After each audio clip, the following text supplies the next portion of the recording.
बंगळुरूमध्ये एका इमारतीच्या फ्लॅटमध्ये महालक्ष्मी नावाच्या महिलेची हत्या करण्यात आली.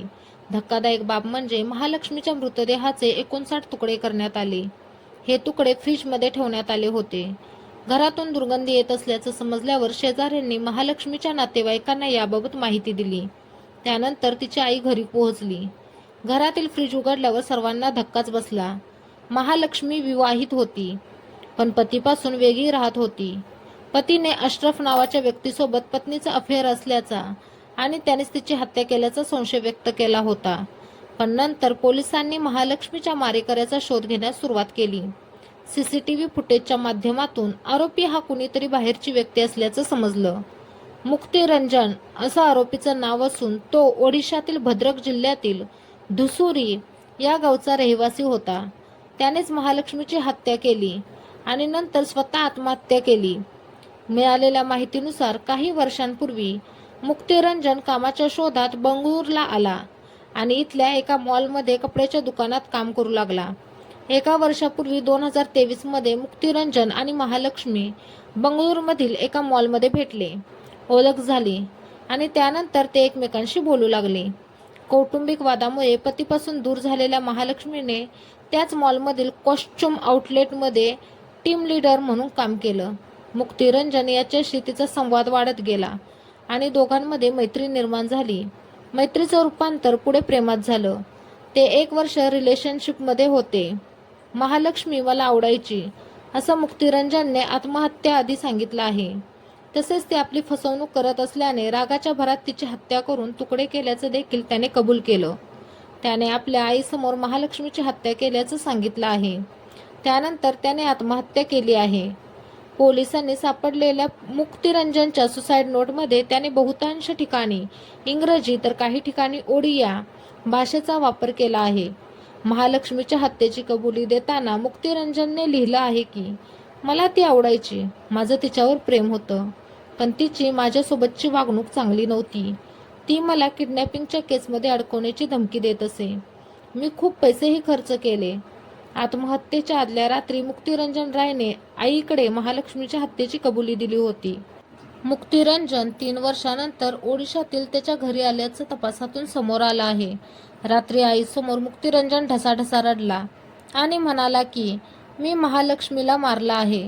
आईसमोर हत्येची कबुली दिल्यानंतर पहाटे 5 वाजता त्याने आत्महत्या केली. महालक्ष्मी हत्या प्रकरणाच्या तपासाबाबत बंगळुरू पोलिसांनी ओडिशा पोलिसांशी संपर्क साधला आहे. महालक्ष्मी प्रकरणाचे तपास अधिकारी बंगळुरूहून ओडिशाला जाणार आहेत.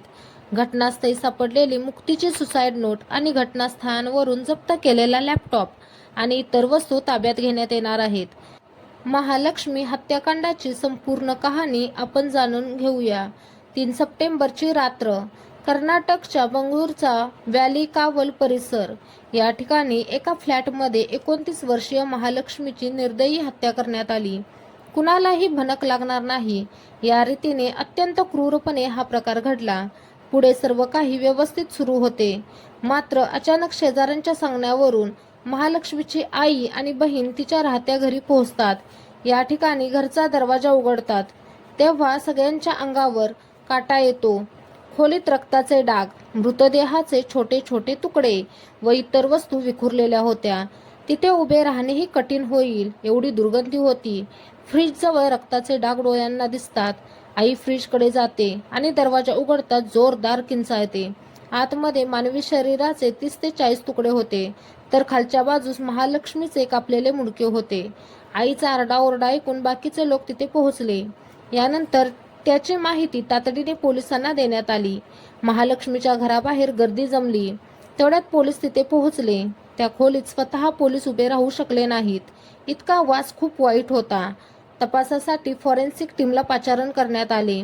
हे भीषण दृश्य पाहून ते लोकही घाबरले. पोस्टमॉर्टम हाऊसमधून काही लोकांना मदतीसाठी बोलावण्यात आले. पोलिसांना मृतदेहाचे एकूण 59 तुकडे सापडले.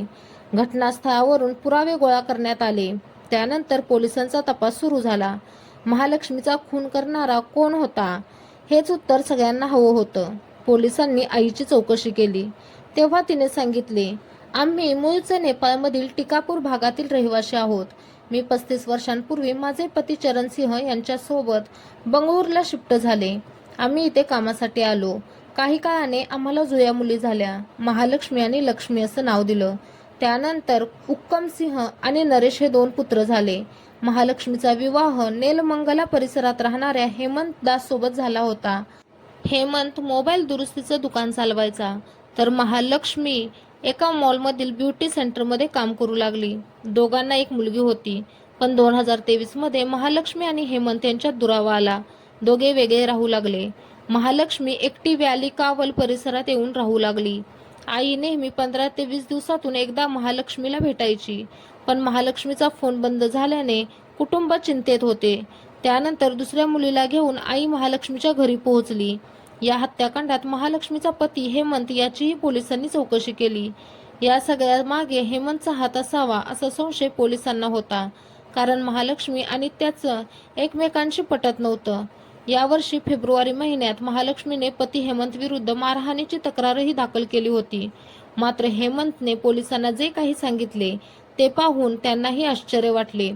हेमंत म्हणाला की माझ्या पत्नीचे अशरफ नावाच्या हेअर ड्रेसरशी प्रेमसंबंध होते.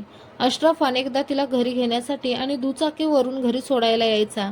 त्याने महालक्ष्मीची हत्या केली असेल असा दावा केला. हेमंत नंतर आता पोलिसांचे संपूर्ण लक्ष अशरफकडे वळले.